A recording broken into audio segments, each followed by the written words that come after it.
ladies and gentlemen who are present in this August gathering, the opinion makers of our country and people who keep our economy running, I pay my respectful vanakkam to you all, my namaste to you all. It's not a very ordinary meeting. The Chief Commissioner of Income Tax for the Chennai Zone, Dr. Sudhakar Rao sir, is here personally. And busy people on New Year's Eve, you all have chosen at 4 o'clock to come here, assemble. Listen to the two experts who will be speaking after the inauguration ceremony, and also to the President of Institute of Company Secretary of India, C.S. Narasimhan sir, who just finished his presidential address, and also to all the eminent dignitaries who are sitting in the stage and off the stage.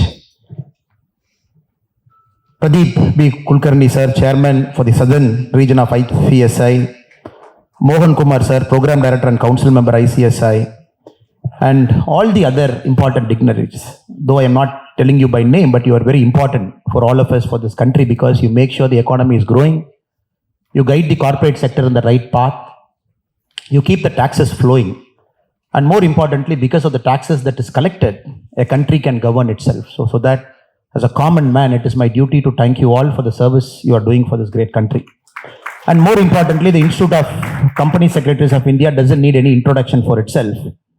Close to 75,000 members and 250,000 students who are part of ICSI is just not an ordinary body. Right from the Honorable Prime Minister to the Honorable Finance Minister, everybody have graced your function at different occasions. But today, the National Tax Conference, the inaugural session that is happening in Chennai on January 2nd, 2025, is slightly more special. It's more special because the whole of country is eagerly were anticipating and waiting. Anna, thank you, Anna. Thanks, Anna. The whole of our country is eagerly waiting in anticipation of the new direct tax code, DTC 2025, which we are expecting on February 1, 2025, the Honorable Finance Minister will present to the nation.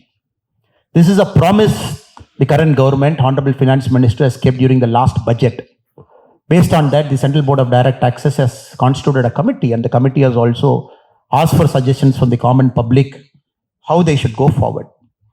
So every public, whatever class they belong to, everybody is eagerly waiting in anticipation. The middle class, we all know, is shouldering a huge burden, is shouldering a lot of responsibility for our nation's growth. If you look at the last 10 years, the Chief Commissioners have mentioned it, but still I'm reinforcing it more. If you look at the last 10 years, the kind of direct tax growth that has happened in our country, 2014-15, it was at 6,95,792 crore direct tax collection. For just concluded last year, 2023-2024, the direct tax collection stands at 19,60,000 crore. If you look at 10 years alone, from 6,95,000 crore to 19,60,000 crore, we have jumped. Just not an ordinary thing. If you look at the last 24 years, if somebody takes 2000 and 2001 as a base year, 2001, the direct tax collection was standing at 68,305 crore. And now it is at 19,60,000 crore. It is not 100%, 200% jump. In 24 years, the direct tax collection has jumped by 2,782%. I don't think any other country in the world would have seen this kind of a quantum jump. And because of this, the growth possibility is happening. Because of the tax that is being collected, the tax base that is getting broadened. We are looking at Vikshit Bharat. We are very confident by 2047, India will be in the top league of nations. Probably will hit $55 trillion as our GDP, just because the tax is broadened.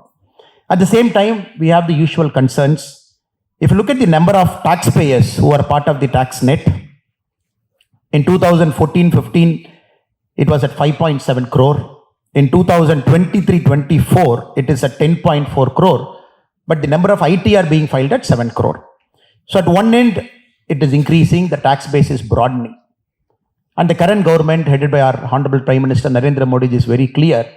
They are not inventing new ways of taxing people. They are very clear, as the economy is progressing, economy is broadening, more people start earning more, they start contributing more to the nation's progress. This is a very clear sign from about approximately 5.7 crore in 2014 to about 10.4 crore. Literally, the number of people who are paying taxes doubled in our country in the last 10 years. This is also not a very ordinary sign. It only shows the economy is healthy. It only shows company secretaries who are assembled here, all the eminent people, you're guiding the companies in the right way, being the key managerial personnel in a company's growth.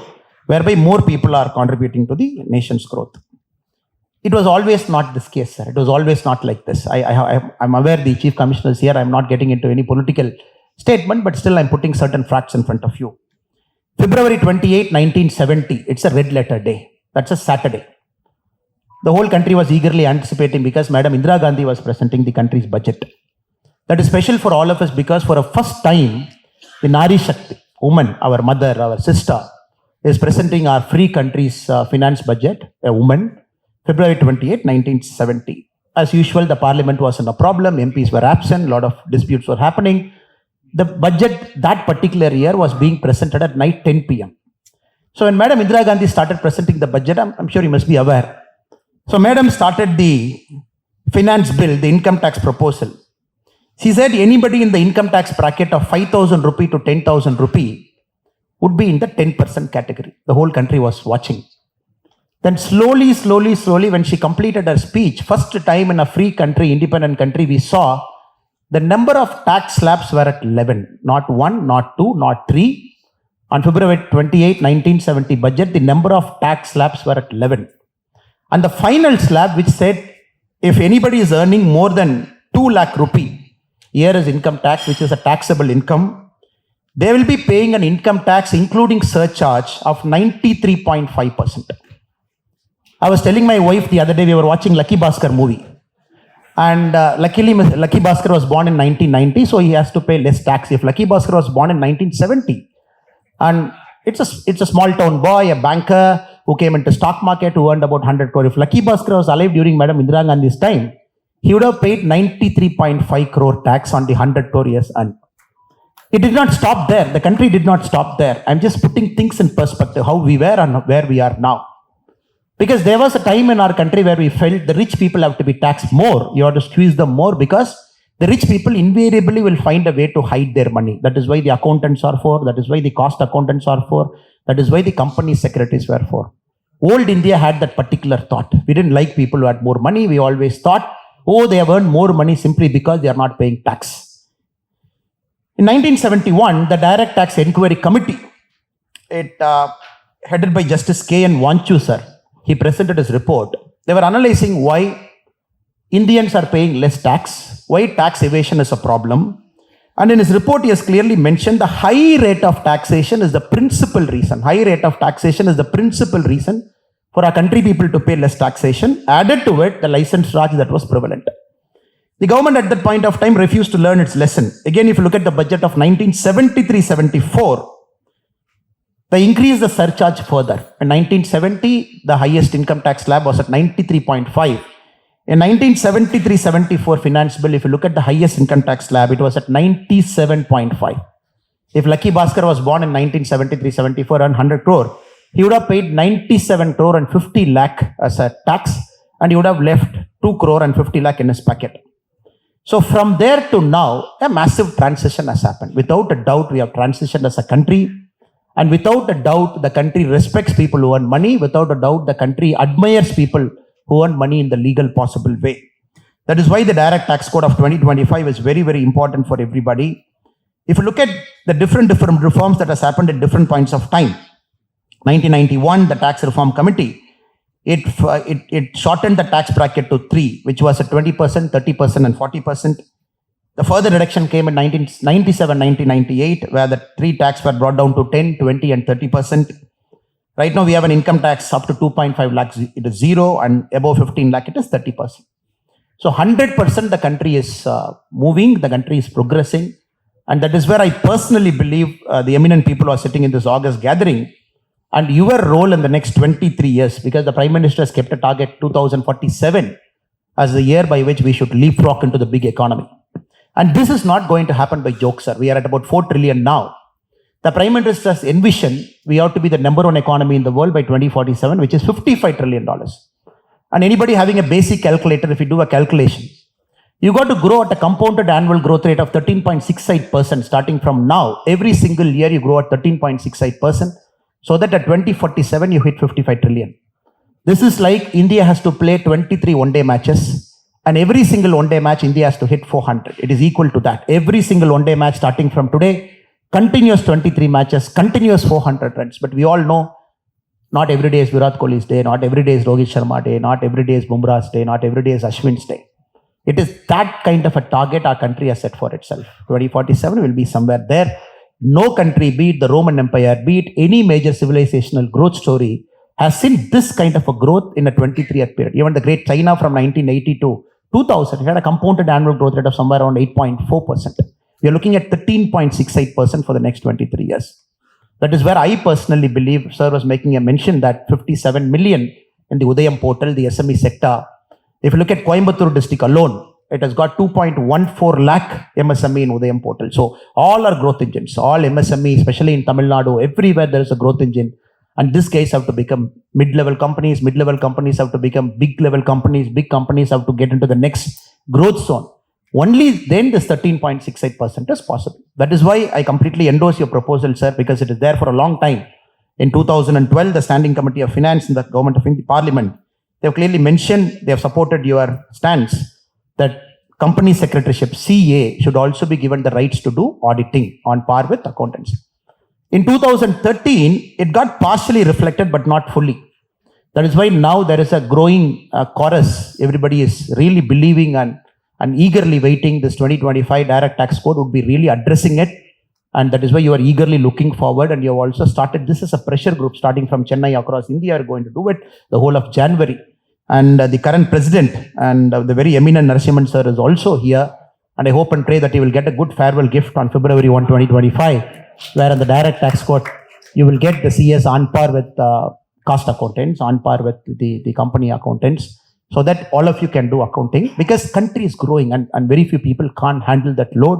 SMEs have to grow. That is why I wanted to put this in perspective. 13.68% growth means everybody has to fight. The second part, with a lot of humility, I want to present before you is the concept of ethics. Great companies are great because they chose to put ethics as the front of everything they do.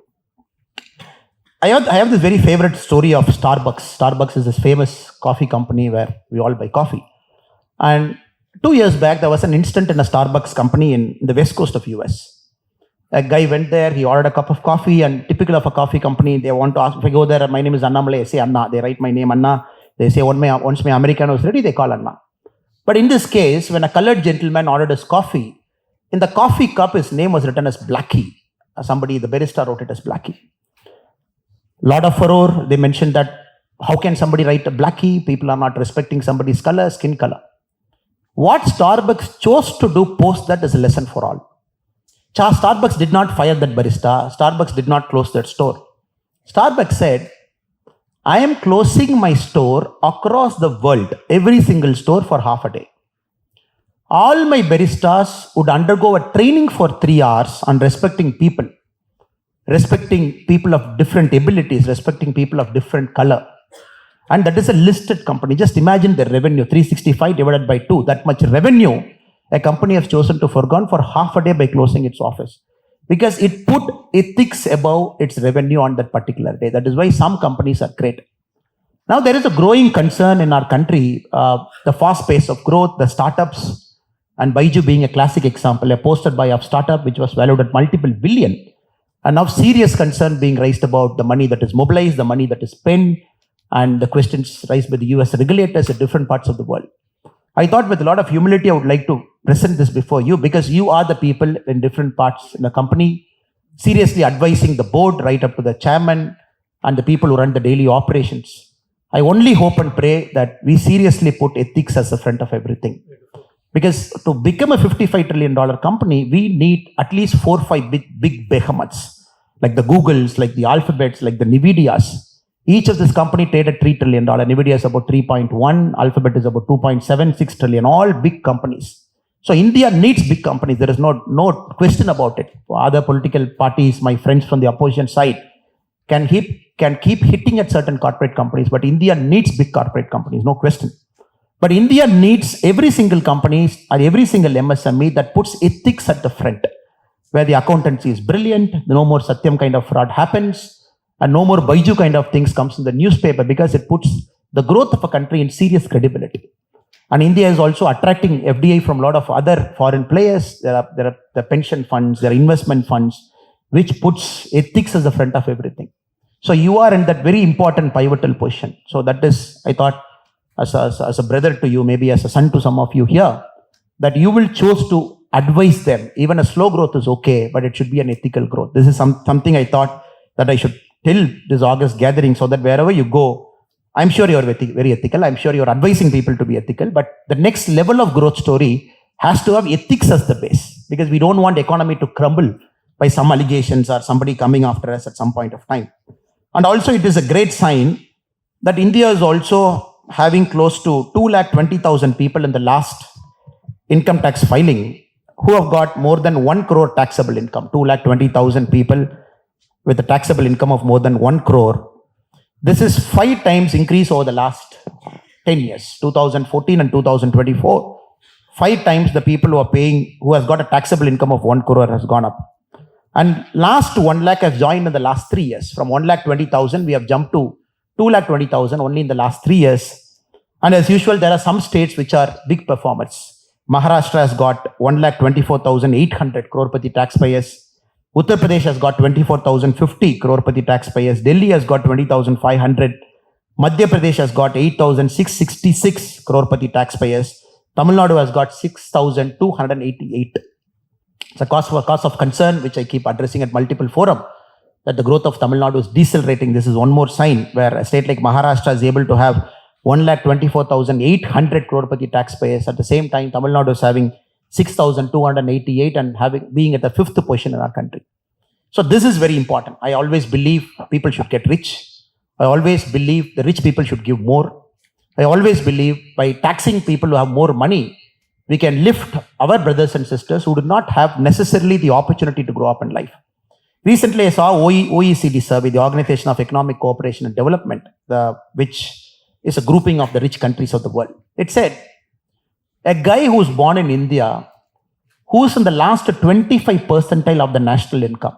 So if we divide the national income into 4 categories, 0 to 25%, 26 to 50%, 51 to 75%, 76 to 80%, the rich class, the number of people.